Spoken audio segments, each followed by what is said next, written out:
Vamos imaginar por um momento que temos a opção de reformular a civilização humana completamente.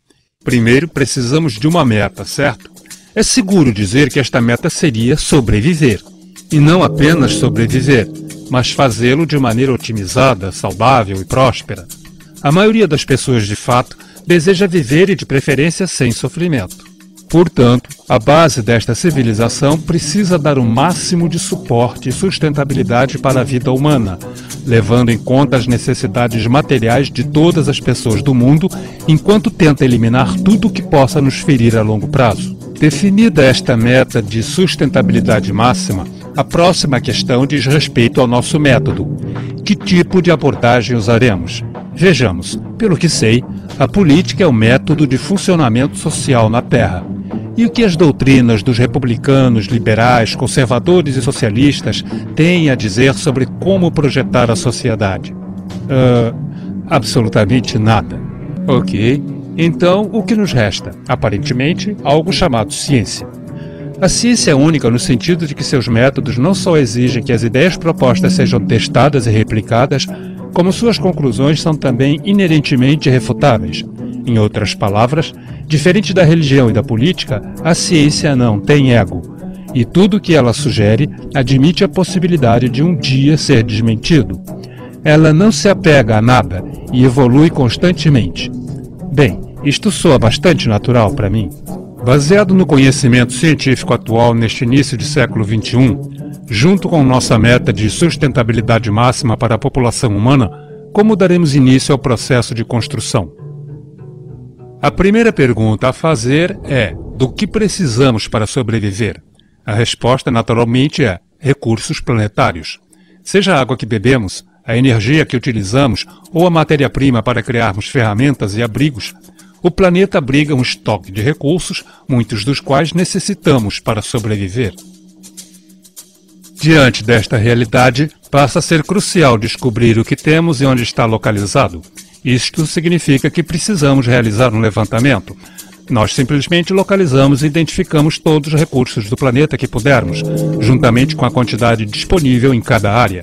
De depósitos de cobre aos locais de melhor potencial para a produção de energia eólica, às nascentes de água, a uma estimativa da quantidade de peixes no oceano, às terras mais férteis para cultivos de alimentos, etc. E já que nós, humanos, iremos consumir esses recursos ao longo do tempo, percebemos que não basta apenas localizá-los e identificá-los, precisamos também monitorá-los. Devemos nos certificar de que não esgotaremos nenhum deles. Isto seria péssimo. E isto significa não apenas monitorar nossas taxas de uso, como também as taxas de regeneração da Terra, como o tempo que leva para uma árvore crescer ou uma nascente tornar a encher. Isto se chama equilíbrio dinâmico. Em outras palavras, se cortamos árvores num ritmo maior que o de regeneração, temos um sério problema, pois isso é insustentável. Mas como podemos monitorar este estoque, especialmente quando reconhecemos que todas essas coisas estão espalhadas por toda parte? Temos grandes minas de minério no que chamamos de África, concentrações de energia no Oriente Médio, um enorme potencial maremotriz na costa norte-americana, um maior suprimento de água doce no Brasil, etc. Mais uma vez, a velha e boa ciência tem uma sugestão. Chama-se teoria de sistemas. A teoria de sistemas reconhece que a estrutura do mundo real, da biologia humana à biosfera terrestre, à atração gravitacional do sistema solar, é um enorme sistema conectado sinergicamente, totalmente interligado. Assim como as células humanas se conectam para formar nossos órgãos e estes para formar nossos corpos, e já que nossos corpos não vivem sem os recursos terrestres, como comida, ar e água, nós estamos intimamente ligados à Terra. E assim por diante. Então, como a natureza sugere, pegamos todo este inventário e dados de monitoramento e criamos um sistema para gerenciá-la. Um sistema global de gerenciamento de recursos para contabilizar todos os recursos relevantes do planeta. Não há outra alternativa lógica se nosso objetivo enquanto espécie é a sobrevivência a longo prazo. Temos de monitorar o todo. Com isso estabelecido, podemos agora pensar na produção. Como usaremos tudo isso? Qual será o nosso processo de produção e o que precisamos considerar para garantir que é o mais otimizado possível para maximizar nossa sustentabilidade? A primeira coisa que nos vem à mente é o fato de precisarmos constantemente evitar o desperdício. Os recursos do planeta são essencialmente finitos. Portanto, é importante sermos estratégicos. Preservação estratégica é a chave. A segunda coisa que percebemos é que alguns recursos não são tão bons como outros em seus desempenhos. Na verdade, algumas coisas, quando postas em uso, têm um efeito terrível no meio ambiente, o que prejudica a nossa própria saúde. Por exemplo, combustíveis fósseis, não importa como os utilizamos, liberam agentes muito destrutivos no meio ambiente. Por isso, é crucial fazermos o máximo para usá-los apenas quando for preciso, ou nem usá-los. Felizmente, temos energia solar, eólica, maremotriz, das ondas e geotérmica, com enormes possibilidades para a produção, que nos permitem planejar objetivamente o que usar e onde, para evitar o que se pode chamar de retroações negativas ou qualquer resultado da produção ou do uso que danifique o meio ambiente e a nós mesmos. Chamaremos isso de segurança estratégica para combinar com nossa preservação estratégica. Mas as estratégias de produção não param por aí. Precisaremos de uma estratégia de eficiência para a mecânica da produção. E o que descobrimos é que há aproximadamente 3 protocolos específicos que deveremos adotar. Primeiro, todo bem que produzirmos deve ser projetado para durar o máximo possível. É óbvio que quanto mais coisas quebram, mais recursos são necessários para a substituição, gerando assim mais desperdício. Segundo, quando as coisas de fato quebrarem ou não forem mais úteis por qualquer motivo, é crucial que recolhamos e reciclemos ao máximo. Portanto, o projeto de produção deve levar isso em conta logo nos primeiros estágios. Terceiro, tecnologias de rápida evolução como a eletrônica, que estão sujeitas a elevadas taxas de obsolescência tecnológica, deverão ser projetadas para prever e acomodar atualizações físicas. A última coisa que faremos é jogar fora um computador inteiro apenas porque só uma parte quebrou ou ficou obsoleta. Simplesmente projetamos os componentes para serem facilmente atualizáveis peça por peça, padronizados e universalmente compatíveis com base nas tendências tecnológicas atuais. Quando percebemos que os mecanismos da preservação, segurança e eficiência estratégicas são considerações puramente técnicas, isentas de qualquer viés ou opinião humana, simplesmente programamos tais estratégias num computador que possa avaliar e calcular todas as variáveis relevantes, permitindo que sempre, com base no conhecimento atual, cheguemos ao melhor método para a produção sustentável. E por mais que isso possa soar complexo, tudo não passa de uma grandiosa calculadora, para não mencionar que tais sistemas de tomada de decisões e monitoração multivariados já são usados pelo mundo afora para propósitos isolados. É só uma questão de aumentar a escala. Então, não apenas temos nosso sistema de gerenciamento de recursos, mas também um sistema de gerenciamento de produção, ambos facilmente automatizáveis por computador, para maximizar a eficiência, a preservação e a segurança. A realidade informática é que a mente humana ou um grupo de pessoas não consegue monitorar o que é preciso. Isto pode e deve ser feito por computadores, o que nos leva ao próximo nível. Quando o sistema de monitoramento de demanda estiver pronto, ele será integrado ao sistema de gerenciamento de produção e, é claro, ao nosso sistema de gerenciamento de recursos, criando uma máquina global de gerenciamento unificada e dinamicamente atualizada que garanta nossa sustentabilidade. Começamos por assegurar a integridade de nossos recursos finitos e depois garantindo que só criamos os melhores e mais estratégicos bens possíveis, enquanto os distribuímos de maneira mais inteligente e eficaz.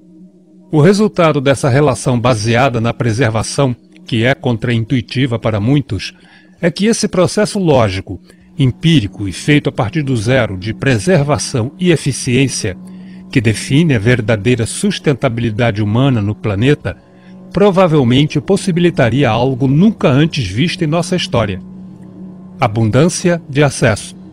Não só para uma parcela da população global, mas para a civilização inteira. Esse modelo econômico que vimos brevemente, essa responsável abordagem sistêmica do gerenciamento total dos recursos e processos da Terra, projetada para fazer nada menos que tomar conta da humanidade como um todo da forma mais eficiente e sustentável possível, pode ser chamada de economia baseada em recursos. A ideia foi definida na década de 1970 pelo engenheiro social Jacques Fresco. Naquela época, ele viu que a sociedade estava em rota de colisão contra si mesma e a natureza, insustentável em todos os níveis, e que se as coisas não mudassem, nós iríamos nos destruir, de um jeito ou de outro. Como dito anteriormente, a abordagem sistêmica global de extração, distribuição e produção numa economia baseada em recursos possui um conjunto de mecanismos verdadeiramente econômicos que garantem eficiência e sustentabilidade em todas as áreas da economia. Então, continuando essa linha de pensamento sobre projeto lógico, o que vem depois de nossa equação? Onde tudo isso se materializa? Cidades. O advento da cidade é um marco da civilização moderna. Primeiramente, precisamos considerar a infraestrutura central, ou entranhas do organismo urbano. Estes seriam os canais de transporte de água, bens, lixo e energia. Exatamente como as cidades de hoje têm sistemas de água e esgotos, estenderíamos esse conceito de canais para integrar a reciclagem de lixo e a distribuição de bens. Não haveria mais entregadores ou lixeiros. Isso está embutido no sistema.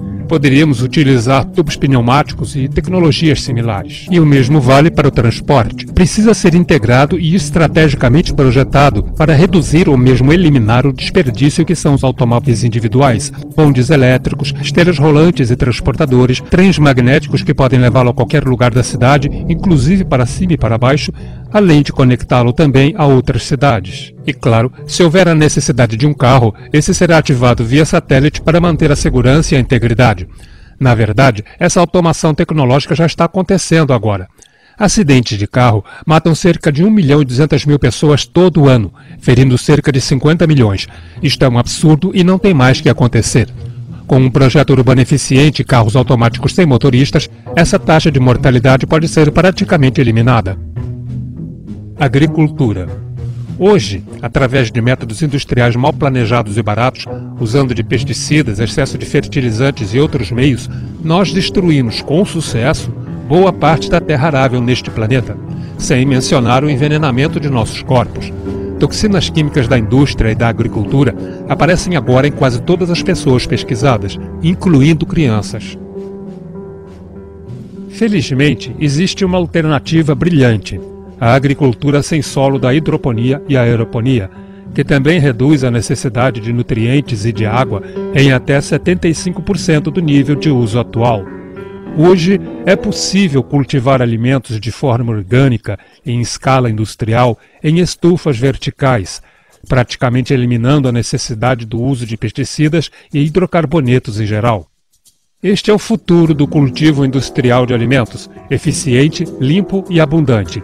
Assim, estes sistemas avançados seriam, em parte, o que compõe nosso cinturão agrícola, produzindo toda a comida necessária a toda a população da cidade, sem a necessidade de trazer nada de longe, economizando tempo, desperdício e energia.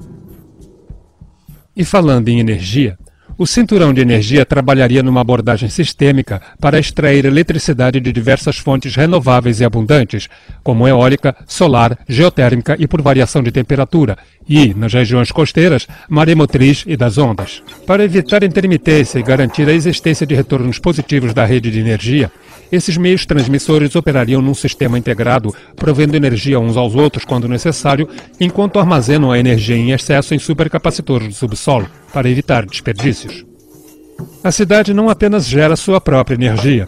Algumas estruturas são também energicamente autônomas, produzindo eletricidade através de tintas fotovoltaicas, transdutores de pressão estrutural, o efeito termopar e outras tecnologias existentes, mas subutilizadas. Mas é claro, isso levanta a questão: como esta tecnologia e outros bens de consumo em geral são criados? Isso nos leva à produção. O cinturão industrial, além de ter hospitais e afins, seria o concentrador da produção fabril. Localizado de maneira integrada, ele teria, claro, que obter matéria-prima através do sistema de gerenciamento de recursos como visto há pouco, com a demanda sendo gerada pela própria população da cidade. Da simples impressão de utensílios básicos em sua casa, até um corpo inteiro de um automóvel de uma só vez, A impressão avançada 3D automatizada agora tem o potencial de transformar quase todos os campos de produção, incluindo a construção civil. A moral é que o jogo do trabalho em troca de renda está lentamente chegando ao fim. E é por isso que numa economia baseada em recursos não há um sistema mercantil monetário, absolutamente nenhum dinheiro, pois não há necessidade. Uma economia baseada em recursos reconhece a eficiência da mecanização e a aceita pelo que ela nos oferece. Não é contra ela como somos hoje em dia. Por quê? Porque é irresponsável não valorizar eficiência e sustentabilidade. E isso nos traz de volta ao nosso sistema urbano.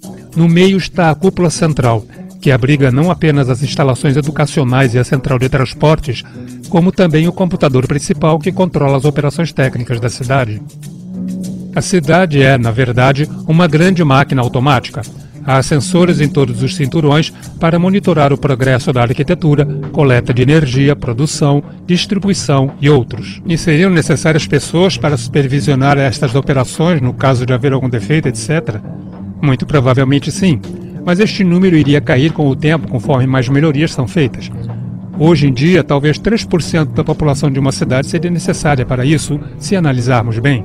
E eu posso assegurar, num sistema econômico que de fato está projetado para cuidar de você e garantir seu bem-estar, sem ser preciso se submeter a uma ditadura particular diária, geralmente é um emprego que é tecnicamente inútil ou socialmente sem sentido, enquanto luta contra uma dívida que nem ao menos existe apenas para pagar as contas, garanto que pessoas irão doar seu tempo para manter e melhorar um sistema que realmente tome conta delas.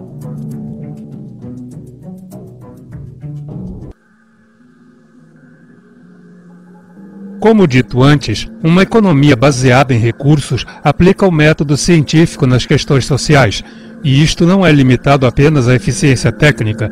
Ela leva também em consideração o bem-estar humano e social e tudo mais que isso envolve.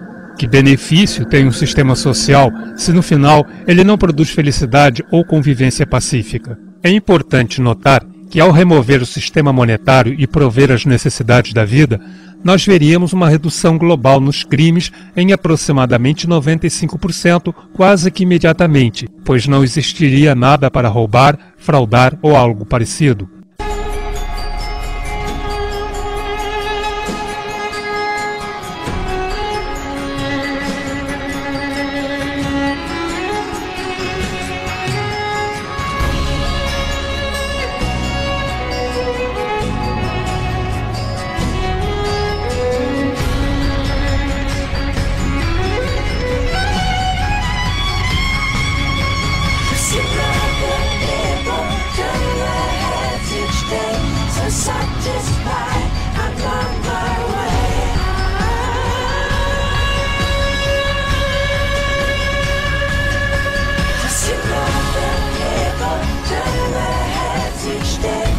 Satisfied.